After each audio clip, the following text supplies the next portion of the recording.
출애굽기 33장 21절에서 23절. 여호와께서 또 이르시기를 보라, 내 곁에 한 장소가 있으니 너는 그 반석 위에 서라. 내 영광이 지나갈 때에 내가 너를 반석 틈에 두고 내가 지나도록 내 손으로 너를 덮었다가 손을 거두리니 내가 내 등을 볼 것이요 얼굴은 보지 못하리라. 아멘. 기도하겠습니다. 하나님 아버지, 감사합니다. 오늘 이 금요일 저녁에 또 저희들을 모이게 해주시고 또 하나님 찬양하고 또 말씀을 듣고 기도할 수 있는 이 시간을 주셔서 감사를 드립니다. 한 주가 정말 빠르게 지나갑니다. 또 이 한 주간도 우리와 동행하여 주심에 감사하고 하나님을 생각하며 또 이 하루하루를 보내게 해주신 것도 감사합니다. 우리는 하나님을 더 알고 싶고 하나님을 더 깊이 만나고 싶어서 오늘 이 밤에도 여기에 찾아왔으니 우리 가운데 임하여 주시고 우리 마음을 또 우리 한 사람 한 사람의 심령을 붙들어 주시옵소서. 예수님의 이름으로 기도합니다. 아멘. 자, 오늘은 이 출애굽기 33장을 마지막으로 설교하려고 합니다. 그동안의 내용을 좀 정리를 해보면요, 이스라엘 백성들은 금송아지를 만들고 그것을 하나님이라고 부르면서 섬기는 죄를 범하였습니다. 그래서 하나님께서 3,000명 가량 죽임을 당하는 심판을 내리셨죠.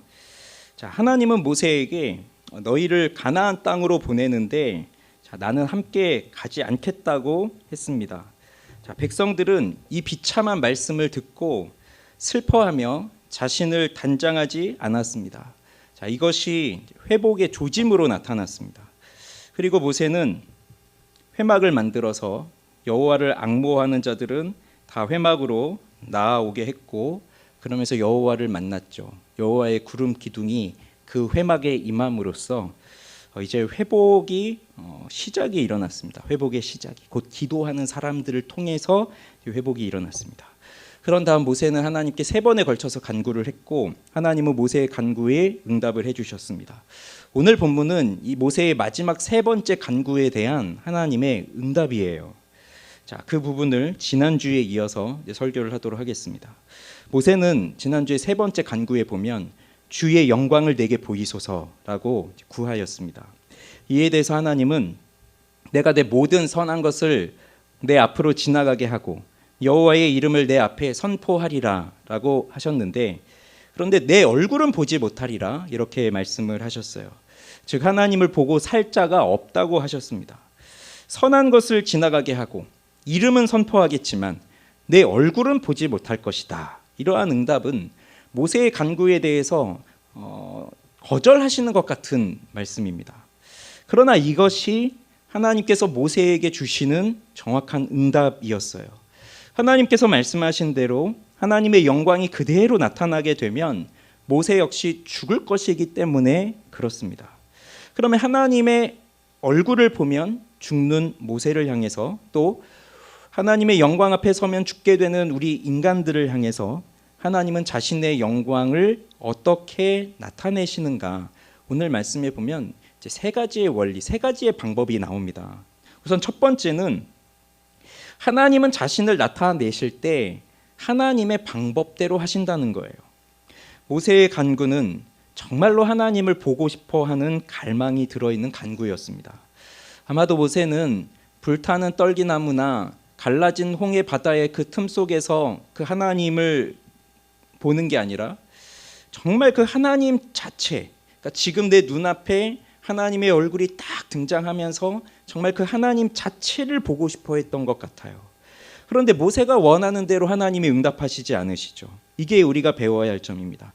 하나님은 하나님의 방식대로 일하신다. 그걸 우리가 봐야 돼요. 하나님이 모세에게 이렇게 말씀하시는 것 같습니다. 모세야, 네가 정말 나를 보고 싶으냐? 그런데 너는 내 얼굴을 볼 수 없다. 내 얼굴을 보고 살 수 있는 사람이 없다. 그러나 다음과 같이 내가 내 영광을 너에게 보여주겠다. 자, 여기 내 옆에 반석이 하나 있는데 너는 그 위에 서라. 여기 서 있어라. 그러면 내가 너를 붙잡아 그 반석의 틈에 두고 지나가면서 손으로 너를 덮어주겠다. 그리고 내가 지나간 다음에 내가 손을 거두면 너는 내 등을 볼 수 있게 해주겠다. 지금 그런 말씀을 여기 지금 오늘 21절부터 22절, 23절 여기 하고 계신 것 같아요. 어떤 그림인지 좀 연상이 되시나요? 어떤 모습일지? 반석이 있고 모세가 여기 딱 서 있습니다. 그리고 하나님의 영광이 지나갑니다. 하나님의 손으로 모세를 덮어요. 물론 하나님의 얼굴, 하나님의 손 이런 건 없다는 거 아시죠? 자, 그런데 그 하나님이 손으로 덮으세요. 마치 추운 겨울철에 칼바람이 쌩쌩 불어 닥칠 때 엄마가 자기 자식을 품으로 딱 꼭 껴안아서 그 바람에서부터 막아주는 것처럼 그렇게 하나님이 그 모세를 손으로 딱 막아주시면서 싹 지나가십니다. 그렇게 싹 지나간 다음에 손을 딱 거두시면서 보여주시는 것은 등을 보여주신다는 거죠. 즉 그 지나간 뒤를 보여주신다는 거예요. 자, 이러한 방식이 성경을 읽어보면 하나님이 자신을 계시하여 주시는 방법으로 나타나고 있어요. 그러니까 모두가 다 뭐 반석 위에 서 있고 뭐 지나가고 손으로 덮고 그런 건 아니지만 하나님이 하나님의 영광을 우리 가운데 보여주실 때는 이런 방식이라는 겁니다. 즉 하나님은 자신의 영광을 드러내기를 원하시는 분이에요. 자신의 영광을 감추시는 분이 아니십니다. 그래서 온 세상을 창조하신 것도 자신의 영광을 드러내시기 위해서 창조를 하신 거고 모든 피조물은 그 하나님의 영광을 보면서 하나님을 찬송해야 되는 거죠. 그러나 하나님의 영광이 우리 인간들이 원하고 우리들이 생각하는 방식으로 보여주시는 것이 아니라 하나님의 방식대로 하신다는 것을 기억하세요. 우리가 하나님의 방식을 생각하지 못하고 있고 우리가 하나님의 방식을 이해하지 못하고 있으니 때때마다 우리는 하나님에 대해서 오해하는 경우들이 많이 나타납니다. 그래서 하나님 왜 저한테는 안 나타나십니까? 왜 저에게는 기적을 안 베푸십니까? 왜 저는 지금까지 하나님을 섬기면서 살아왔지만 남들은 저렇게 간증할 것들이 많고 저런 위대한 체험들도 하는데 왜 나는 이러한 큰 체험도 없이 이렇게 잔잔하게 지나갑니까? 아니면 나는 왜 이렇게 힘든 일들만 많습니까? 뭐 이러한 생각들을 하면서 살아간다는 거죠. 이런 것은 하나님에 대하여 우리가 제대로 알지 못하기 때문에 생기는 오해들입니다. 하나님은 지난주에도 봤던 것처럼 그 당신의 모든 선하심을 우리의 인생의 강줄기에 그대로 다 보여주고 계신 거예요. 그래서 우리가 걸어가는 인생의 모든 길목마다 하나님은 자신의 선하심을 다 드러내 보여주셨어요. 그런데 우린 여기에서 하나님의 선하심을 생각해야 되는데 자꾸 내가 생각하는 나의 선을 생각한다는 거죠. 그래서 내가 만들어낸 나의 선, 내가 좋아하는 것을 생각하니 하나님의 선과는 또 맞지 않는 부분들이 생겨나요. 그러면서 하나님은 왜 나에게 선을 행하지 않으시는가? 이런 고민을 하는 거죠. 그러다 보면 오늘 이 모세에게 주어지는 이런 상황도 이럴 수 있잖아요. 아니, 내가 얼굴을 보여달라고 했지 등을 보여달라고 했습니까? 아니, 내가 언제 등을 보여달라고 했습니까? 얼굴 좀 보여주십시오. 왜 하나님은 거절하십니까? 이렇게 철없는 투정도 부릴 수가 있는 거예요. 하나님에 대해서 잘 모르니까. 그런데 하나님은 지금 모세가 주의 영광을 보여주십시오. 그런데 얼굴을 보지 못할 것이다. 자, 이것을 통해서 하나님은 모세가 원하는 방식대로 일을 이루어 가시는 것이 아니라 하나님이 하나님의 방식대로 일을 이루어 가신다는 것. 그게 이제 첫 번째입니다. 두 번째는 감추시며 보호하시는 원리가 이 속에 들어가 있어요. 감추시며 보호하시는 방법. 자, 여러분 하나님의 영광 앞에 서 보신 적 있으십니까? 우리가 살아가면서 하나님의 영광을 체험하는 적이 있었을 거예요. 하나님의 임재를 경험한 적이 있었을 거예요. 그때 여러분 어떠하였습니까?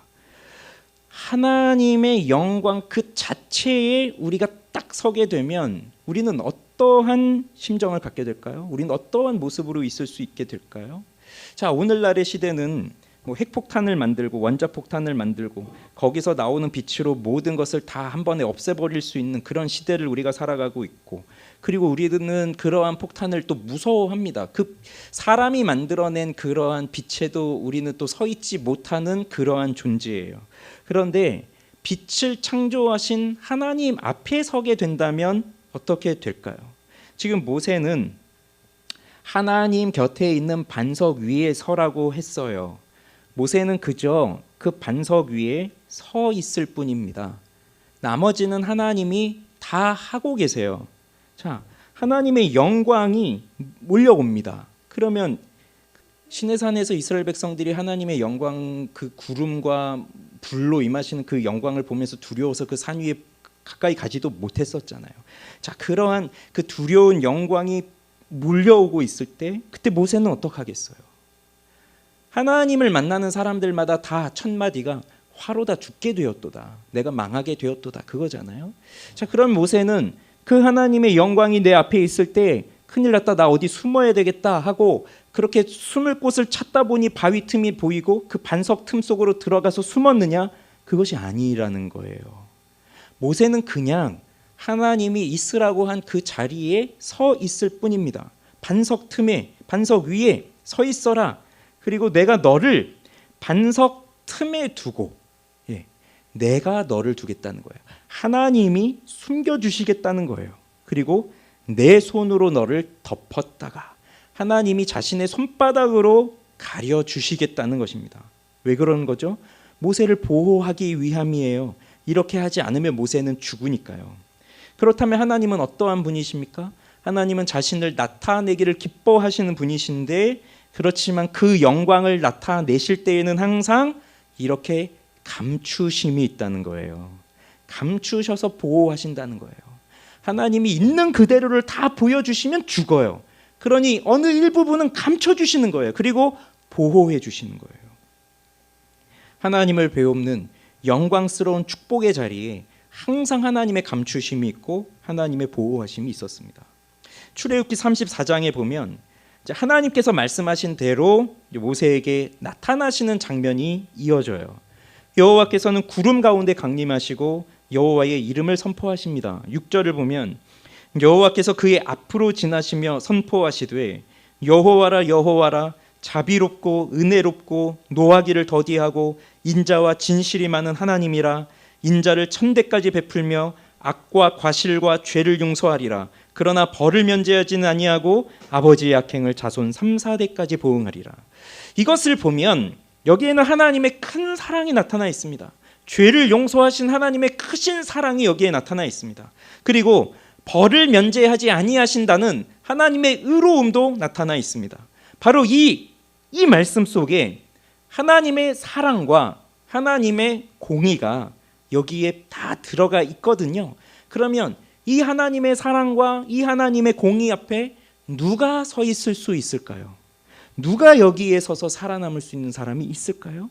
자, 이것이 바로 성경을 읽으면서 우리가 마주하게 되는 역설이에요. 하나님은 사랑이세요. 사랑이시니까 모두가 다 그 자리에 서 있을 수 있을 것 같지만, 그러나 벌을 면제하지는 아니하신다고 하세요. 그럼 우리의 죄를 따라서 벌을 내리셔야 되는 하나님의 공의로우심이 여기에 있어요. 그럼 우리는 모두가 다 죄를 지은 사람들이니 그 벌에서 벗어날 수가 없죠. 피할 수가 없죠. 하나님이 무슨 두 얼굴을 가진 사람입니까? 두 얼굴의 사나이처럼 누구에게는 사랑의 얼굴로 사랑만 보여주시다가 누군가에게는 진노의 얼굴을 하고 진노를 쏟아부으시는, 그렇게 두 얼굴을 가지고 계신 분이신가요? 하나님은 그런 분이 아니시잖아요. 하나님은 한 분이시고 하나님의 얼굴은 하나예요. 하나님의 마음은 하나예요. 그래서 하나님은 바뀌지 않으시는, 불변하지 않으시는, 변함이 없으신 하나님이에요. 그래서 이 하나님의 사랑과 하나님의 공의로우심 앞에 설 수 있는 사람이 누구냐? 여기에 하나님의 보호하심, 하나님의 감추심이 작동하지 않는다면 그 누구도 설 수가 없어요. 만약 이 일이 일어나지 않는다면 하나님의 사랑과 공의도 완벽하게 이루어질 수가 없습니다. 분명 하나님은 사랑으로 자신을 드러내시지만, 그러나 모세 역시 죄인이기 때문에 그의 하나님의 공의로우심 앞에 모세는 살아날 수가 없어요. 그래서 하나님은 친히 자신의 손으로 모세를 가리시고 감추시고 보호하심으로써 자신의 영광의 뒷모습을 보여주신다는 거죠. 그리고 세 번째는 하나님이 자신을 보여주시는데 얼핏 보여주신다는 겁니다. 얼굴을 보지 못할 것이다 라고 하는 말씀을 반복해서 여기에 나오고 있어요. 성경에서 반복한다는 건 강조한다는 거죠. 그러면 모세가 보는 건 뭐죠? 너는 내 등을 볼 것이다. 얼굴은 보지 못하리라. 등을 본다는 겁니다. 더 자세히 말하면 하나님의 영광이 지나간 그 뒷모습을 본다는 거예요. 그러니 하나님께서 한 번에 자신의 모든 것을 다 보여주지 않으신다는 겁니다. 얼핏 보여주신다는 거예요. 왜 그럴까요? 다 보여주시면 살아남을 자가 없기 때문에. 하나님은 하나님 당신의 성품을 우리에게 보여주실 때 하나씩 하나씩 보여주십니다. 그게 지금까지 우리가 살아오면서 하나님을 경험한 것들이에요. 우리가 하나님의 영광 앞에 서 있어 봤다면 그것도 하나님의 어떠한 성품의 한 모습을 경험했던 거예요. 하나님께서 이렇게 보호하심과 감추심 속에서 그 당신이 하나님이시라는 것과 그리고 그 하나님께서 일하고 계시다고 하는 것을 우리에게 하나씩 하나씩 보여주십니다. 우리는 한 번에 다 알 수 없는 존재이기 때문에 그렇게 하나씩 보여주세요. 그것이 하나님 아버지의 참으로 따뜻한 사랑이에요. 우리에게 나타내 주시는. 모세가 본 것도요, 하나님의 얼굴이 아니라 하나님의 등이었거든요. 이것은 곧 하나님의 임재의 흔적이었습니다. 그러니까 임재의 자리, 하나님이 지나가고 나신 그 자리, 그 하나님이 지나가신 그 자리에는 언제나 임재의 흔적이 남겨져 있어요. 예를 들어 볼까요? 성막이 완성이 되어졌어요. 그때 구름이 가득 임하였죠. 모세조차도 그 성막으로 들어가지를 못했어요. 성전이 완공이 되었을 때도 마찬가지예요. 구름이 가득하여서 제사장들이 들어가지를 못하였어요. 구름은 무엇을 나타내는 거였죠? 하나님의 영광이죠. 그 하나님의 영광을 상징하는 구름이 가득 임하면서 그 하나님이 머문 자리에 그 하나님의 임재의 효과가 그대로 나타나면서 거기에 인간은 가까이 할 수도 없는 그런 하나님의 영광이 가득한 것입니다. 그래서 우리가 보는 것은 하나님 자체가 아니라 하나님의 영광의 흔적이에요. 모세가 제사장들이 그 이스라엘 백성들이 보았던 것은 구름이죠. 그 구름이 하나님은 아니잖아요. 그런데 그 구름을 통해서 나타나는 하나님의 임재의 효과를 보면서 그 구름 가까이 갈 수도 없고 들어갈 수도 없는 그 놀라운 하나님의 그 임재를 경험하는 거예요. 이것이 어떠한 때에 주로 일어났습니까? 이것이 부흥의 때에 주로 일어난 거예요. 여러분도 생각해 보세요. 교회가 공동체적으로 함께 하나님의 영광을 보는 그런 교회의 부흥과 또 시대의 부흥과 이 나라적인 부흥도 있지만, 그런데 내가 개인적으로 하나님의 영광을 배우게 되는 개인적 영혼의 부흥도 있어요. 그러면 우리가 하나님의 그 영광을 체험하고 하나님의 성품을 하나씩 하나씩 발견하면서 나아갈 때는 그때는 분명 내 영혼이 살아있을 때입니다. 부흥이라는 것이 죽은 자가 다시 살아나는 거잖아요. 다시 리바이벌이 되는 거잖아요. 그러니까 내가 죽어 있을 때에는 하루하루 살아가면서 하나님의 성품을 깨닫지를 못해요. 그래서 하나님의 모든 선하신 것이 내 인생에 다 흘러가고 있어도 그 하나님의 선하심을 보면서도 왜 이렇게 하나님은 나쁘실까라고 생각할 수밖에 없는 게 죽은 영혼이라고 한다면, 내 영혼이 살아나게 되는 그 부흥이 있을 때에는 그때는 날마다 내게 임하여 주시는 새로운 하나님을 보는 거예요. 그래서 아침마다 새롭고 또 새로우니 주의 인자하심이 끝이 없다고 찬양을 하는 거잖아요. 그게 하나님을 만나는 사람들, 바로 부흥의 때에 일어나는 겁니다. 하나님은 성령을 보내셔서 우리로 하여금 하나님을 깨닫게 하시고 하나님을 보게 하세요. 근데 그것도 하나님 얼굴 전체가 아니라 조금씩이라는 거예요. 조금씩. 그렇게 하나님이 우리에게 자신의 영광을 보여주신다는 겁니다. 그러면 이제 우리는 이러한 방식들을 생각하면서 우리에게도 적용을 해보도록 하겠습니다. 성경은 우리에게 하나님의 얼굴을 구하라고 하고 있습니다. 그런데 좀 이상하지 않습니까? 아니, 얼굴을 보지도 못할 것인데 볼 수도 없는 얼굴을 왜 구하라고 하는가, 이런 생각이 들기도 합니다. 그렇지만 우리는 하나님의 얼굴을 볼 수가 있습니다. 어떻게 가능할까요? 신약 성경이 우리에게 가르쳐주고 있습니다. 대표적으로 고린도후서 4장 6절을 보면 어두운 데에 빛이 빛이라 말씀하셨던 그 하나님께서 예수 그리스도의 얼굴에 있는 하나님의 영광을 아는 빛을 우리 마음에 비추셨느니라. 자, 하나님의 영광이 어디에 있다고 하나요? 예수 그리스도의 얼굴에 있다고 합니다. 그러니 하나님은 자신의 영광을 예수 그리스도의 얼굴에 계시하셨어요. 오래전에 이 모세에게 행하신 이 일을, 모세를 이렇게 감추시고 그러면서 지나가시면서 그 등을 보여주시고 하셨던 이러한 위대한 일을 이제는 그리스도 안에서 훨씬 더 영광스러운 방식으로 더 크게, 더 완전하게 이루어 가신 거예요. 그러면서 이루셨어요. 성취하셨어요. 자, 누가 그리스도인인지 생각해 보십시오. 삶이나 습관이 변한 사람들, 그 사람들이 그리스도인이 되겠습니까? 아니면 기독교라고 하는 종교를 가지고 교회에 출석하고 있는 사람들이 진정한 그리스도인이겠습니까? 그런 것이 아닙니다. 하나님께서 예수 그리스도의 얼굴에 그 영광을 나타내셨다고 하는 것을 깨달은 사람이 그리스도인이에요. 곧 하나님께서 그 예수 그리스도의 얼굴에 있는 그 하나님의 영광을 아는 지식의 빛을 비추어 주신 사람. 그래서 내 마음속에서, 내 영혼 속에서 그 예수 그리스도의 얼굴에 찬란하게 빛나고 있는 그 하나님의 영광을 본 사람이, 그 사람이 그리스도인입니다. 그걸 어떻게 보나요? 그게 지식의 빛이에요. 뭐 내 눈으로 볼 수 있는 게 아니잖아요. 우리 마음 안에서 그리스도 예수의 얼굴에 있는 하나님의 영광을 아는 지식의 빛이 우리 마음에 들어온 거예요. 하나님이 그것을 이루게 하신 거예요. 성령을 통해서. 그러면 우리는 그 예수 그리스도의 얼굴에 있는 하나님의 영광을 보는 사람들이 되고, 그들이 곧 그리스도인입니다. 요한복음 1장 18절에 보면 본래 하나님을 본 사람이 없으되라고 되어 있어요. 하나님 본 사람이 없죠. 그런데 하나님은 자신의 방식대로 하신다고 하셨죠. 요한복음 1장 18절에서 이어서 이렇게 말합니다. 아버지 품속에 있는 독생하신 하나님이 나타내셨느니라. 본래 하나님을 본 사람이 없는데 아버지 품속에 있는 독생하신 하나님이 나타내셨느니라. 무슨 말인가요? 독생하신 하나님이, 곧 그 아들 예수 그리스도께서 그 하나님의 그 영광을 나타내신 거예요. 그러면서 요한복음 1장 14절은 뭐라고 말씀하냐면, 말씀이 육신이 되어 우리 가운데 거하심에 우리가 그의 영광을 보니 아버지의 독생자의 영광이요 은혜와 진리가 충만하더라. 말씀이 육신이 되어 오셨습니다. 우리 가운데 거하십니다. 우리가 그 육신으로 오신 예수 그리스도를 보며 그의 영광을 봅니다. 그것이 곧 아버지의 영광이에요. 그리고 그것이 아버지의 독생자의 영광이에요. 그렇다면 하나님이 이루어 가시는 방식은 예수 그리스도를 통해서 나타내시는 방식입니다.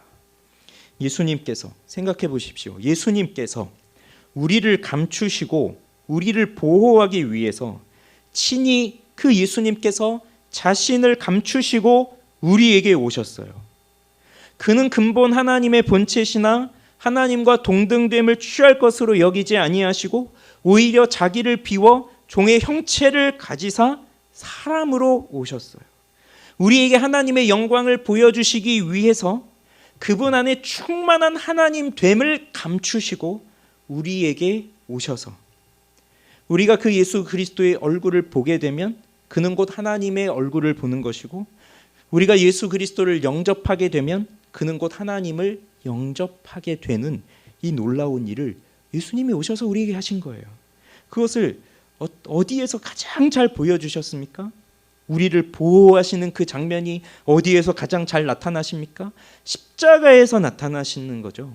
십자가에서 우리를 위해 죽으심으로써 우리를 보호하여 주신 거예요. 하나님의 쏟아지는 진노를 몸소 받아내시면서 하나님과의 관계가 끊어지는 고통을 담아내시면서, 감당하시면서 우리를 보호해 주시는 거예요. 그래서 예수 그리스도는 마치 하나님께서 모세를 감추시기 위해 그 손바닥으로 가리신 것처럼 예수 그리스도는 우리를 향해 펼치시는 하나님의 손바닥이시고, 모세를 그 반석의 틈 가운데로 숨기시는 것처럼 우리가 서 있는 반석의 틈이 바로 예수 그리스도이신 거예요. 그 십자가에서 여호와라 여호와라, 은혜롭고 자비롭고 노하기를 더디하시며 진실이 많으신 그 하나님, 그래서 인자를 천대까지 베풀고 악과 과실을, 죄를 용서하리라 라고 하시는 그 하나님의 말씀이 바로 그 십자가에서 드러나고 있으며, 이어서 그러나 벌을 면제하지 아니하고 아버지의 악행을 자손 3, 4대까지 보응하리라 라고 하는 그 하나님의 의로운 심판의 말씀도 그 십자가에서 쏟아 부어지면서 아무도 해결할 수 없었던 이 하나님의 사랑과 공의가 십자가에서 완벽하게 만나게 되고 만족함을 이루게 되는 그 감추심과 보호하심의 역사가 바로 이 십자가에서 이루어진 것입니다.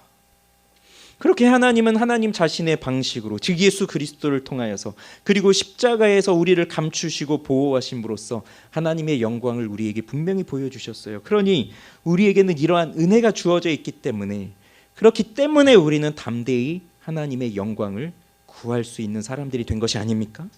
그런데 가만히 생각해 보면 우리에게는 이러한 열망이 없는 것 때문에 안타까울 때가 많아요.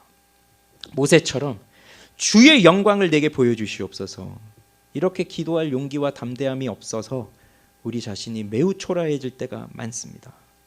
어차피 못 볼 것인데, 어차피 보지 못하는 것인데, 어차피 얼굴은 볼 수 없는 것인데, 이렇게 당돌하게 이런 기도를 해도 되나, 이런 핑계를 대면서 우리는 주님의 영광을 보여달라고 하는 간구 자체를 하지 못하고 있습니다. 왜 그렇습니까? 우리가 그저 하나님을 만났던 어떠한 과거의 그 추억 때문에 그렇습니까? 우리가 체험했던 과거의 영광에 그저 만족하기 때문에 그렇습니까? 아니면 하나님의 영광에 대해서 관심이 없기 때문입니까? 아니면 우리가 살면서 은혜에 대한 지속적인 체험이 없기 때문입니까? 우리가 그저 너무나 바쁜 일상을 살아가다 보니 그냥 하나님의 은혜, 하나님의 영광 이런 것을 구하는 것은 너무나 우리에게 맞지 않는 지금 그런 모습인 것입니까? 아니면 난 지금까지 살아오면서 하나님의 은혜에 대한 체험이 단 한 번도 없었기 때문에 이런 은혜에 대한 갈망 자체도, 영광에 대한 갈망 자체도 없는 것입니까? 그런데 생각해 보면 사실 우리도 하나님 만나고 싶고, 하나님을 더 알고 싶고, 하나님의 영광을 체험하고 싶고, 그 조금씩 날마다 보여주시는 그 주님의 아침마다 새로운 인자하심을 경험하고 싶지만, 그런데 지금 내 관심과 하나님의 관심이 너무 차이가 있기 때문에 하나님의 영광을 구하지 못하고 있는 것 같습니다. 하나님의 관심은 뭔가요? 사라져버린 이 영광, 지금 오늘날 우리 이 시대 속에서 사라져버린 이 하나님의 영광이 온 땅 가운데 충만하여서 모든 민족이 하나님 앞에 돌아오게 되는, 그래서 모든 영혼들이 하나님을 예배하게 되어지는, 잃어버린 영혼들이 주님의 품으로 돌아오게 되는 것이 우리 아버지의 관심이 아니겠어요? 그러나 나의 관심은 어디에 있습니까? 지금 내 관심은 어디에 있습니까? 오늘 내가 하루를 살아가면서 나의 관심은 어디에 있었습니까? 여러분, 하나님이 만약에 하늘에서 돈보따리를 들고 이 땅에 내려오신다면, 그러면 모든 사람들의 관심이 하나님께로 쏠릴 수 있을까요? 하나님이 돈보따리를 들고 지금 내려오고 계시다. 그럼 모든 사람들의 관심이 하나님께 갈 수 있을까요? 아마 하나님이 그렇게 하신다면 사람들은 하나님이 가지고 내려오시는 돈보따리에 관심이 있지 하나님 자체에 관심이 없을 거예요. 그게 사람이에요. 그래서 우리는 이제 우리가 그 하나님께 우리의 관심을 두고 주의 영광을 내게 보여주시옵소서, 그렇게 간구할 수 있는, 그렇게 기도해야 할 그러한 때를 지금 우리가 살아가고 있는 겁니다. 오늘 여기서 출애굽기 33장을 이제 마칠 것인데, 이 말씀을 마치면서 우리도 하나님의 영광을 구하는 일에 우리의 마음을 쏟으면 좋겠어요. 이스라엘 백성들이 하나님을 생각하지 못하고 모세가 내려오는 것을 더디면서 저 사람 어떻게 됐나 보다 하면서 자기들이 금으로 금송아지 만들고 이게 우리를 애굽에서 건져낸 여호와다라고 하면서 그렇게 그 우상 앞에서 뛰놀고 그 죄 짓는 일에 그렇게 발빠르게 행동하던 그들의 모습이 분명 우리들에게도 있고, 그리고 그 회막 앞에 나아가는 그 모세를 보면서 차마 그 회막으로 나아갈 수 없어 그저 자기 장막 진 문 앞에 서서 그 나아가는 모세를 멀찍이 바라보면서 그저 하나님께서 임하여 주시고 우리를 용서해 주시기만을 바라는 그러한 마음도 우리에게 있습니다. 내가 너희와 같이 가지 않겠다라고 하는 그 하나님의 비참한 말씀을 듣고 그제서야 정신을 차리고 장신구를 다 빼내는, 단장하지 않는 그런 회개하는 모습도 우리에게도 있습니다. 그러나 우리는 그런 일부분의 어느 모습만을 가지고 그 일부분의 어느 시간에만 그렇게 하는 것이 아니라, 여기 모세가 하나님의 영광을 구하면서 그 다른 사람들을 위해서 마치 자신을 생명책에서 지워주셔도 되니 하나님이 저들을 버리지 말아달라고 하는 그 간구를 하는 것 같은 그러한 기도와, 또 하나님의 영광을 친히 보여달라고 하는 그 하나님을 알고 싶어하는 그 갈망함이 그 모세에게 있었던 것처럼 우리에게도 그러한 일이 가득하게 있으면 좋겠습니다. 그래서 하나님은 하나님의 방식을 따라 역사하시고, 그 방식은 곧 예수 그리스도의 십자가였고, 그리고 그 십자가에서 우리를 감추시고 보호하여 주시는 그 은혜인데, 오늘도 우리는 그 하나님의 은혜를 조금 맛본 것입니다. 그리고 내일도 하나님의 은혜를 맛볼 것이고, 더 놀라운 것은 우리가 천국에서 영원토록 하나님과 함께 있을 때에도, 그때에도 우리는 하나님의 모든 것을 다 알 수 없다는 것, 그때에도 우리는 조금씩 조금씩 하나님의 영광을 보면서 알아갈 수 있다는 것. 물론 지금은 죄로 인해서 그 하나님을 아는 것들이 한계가 있겠지만, 그때는 죄 없이 더 깊이 들어갈 수는 있겠죠. 그렇지만 우리는 피조물이기 때문에 그 천국에 가서도 하나님을 다 알 수는 없어요. 그러나 하나님은 우리에게 감추시지 않는다는 겁니다. 우리에게 자신을 보여주신다는 겁니다. 그게 기쁨이에요. 오늘 우리에게 기쁨이 무엇입니까? 우리의 관심이 무엇입니까?